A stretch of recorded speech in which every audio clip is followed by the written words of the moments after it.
የተረት ግንዣ የተረት ግንዣ የተረት ግንዣ የተረት ግንዣ እሳቱ የጠፋበት ድራጎን በቀያይ ተራሮች ከፍታ ላይ እንደ ጥጥ ከሚለሰልሱ ደመኖች በላይ የሚኖር አንድ ትንሽዬ ድራጎን ነበር። ስሙም ኤምበር ይባል ነበር። በተራራው ላይ ብዙ ድራጎኖች አብረውት ይኖሩ ነበር። ሁሉም ድራጎኖች አንድ የሚመኩበት ነገር ነበራቸው፣ እርሱም የእሳት ኃይላቸው ነው። ሁሉም ድራጎኖች ከአፋቸው እሳት መጥፋት ይችሉ ነበር።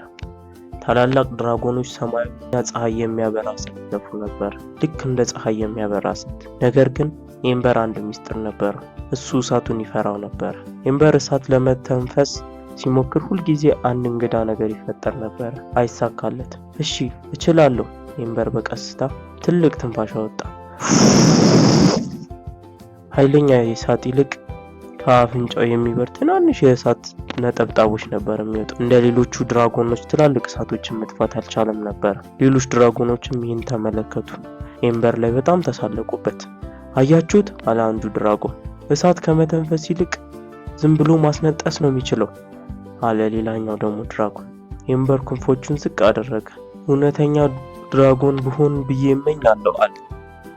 እውነተኛ ድራጎን እንዳልሆነ ተሰምቶት ከዚያም በኋላ ኤምበር እሳት ለመጥፋት መሞከር አቆመ። ነገር ግን ቀኖቹን ከተራራው በታች ያለው ደን ውስጥ ማሳለፍ ጀመረ።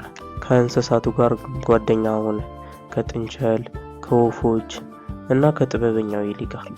ስሙ ሞሮ ነበረ። ትልቅ እሳት መጥፋት አትችልም ማለት ልዩ አይደለም ማለት አይደለም ይለው ነበር ሞሮ።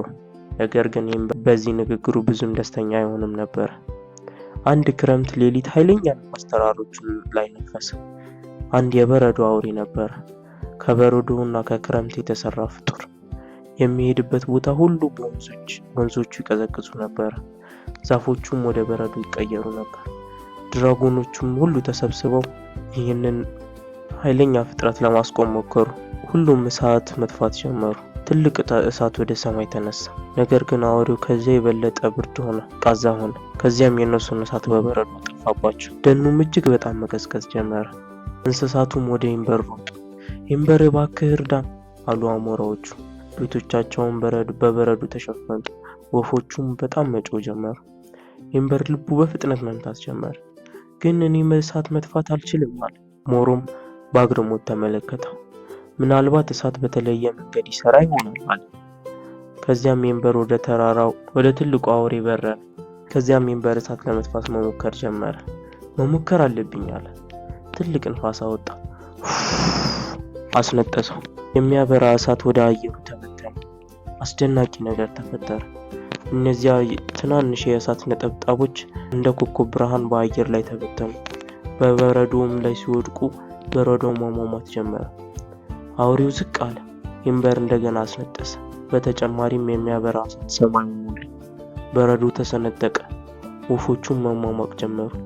በመጨረሻ ጊዜ ኤምበር አስነጠሰ። ከዚያም አውሬው ወደ ውሃነት ተቀየረ፣ ሟሟ። እንስሳቱም እጅግ በጣም ደስ አላቸው። የተራራው ድራጎኖችም እጅግ ተደነቁ። ኤምበር እሳትህ ካዳነ አሉት። ግን ይህ የተለመደ የድራጎን እሳት አይደለም፣ ኤምበር በማፈር ተናገረ። ሽማግሌውም ድራጎን ፈገግ አለ። አዎ አለ በርህራሄ። ከዚያም የበለጠ የሚያስደንቅ እሳት ነው ያወጣኸው። ከዚያን ቀን ጀምሮም ኤምበር የሚያበራ እሳት ያለው ድራጎን ተብሎ ታወቀ።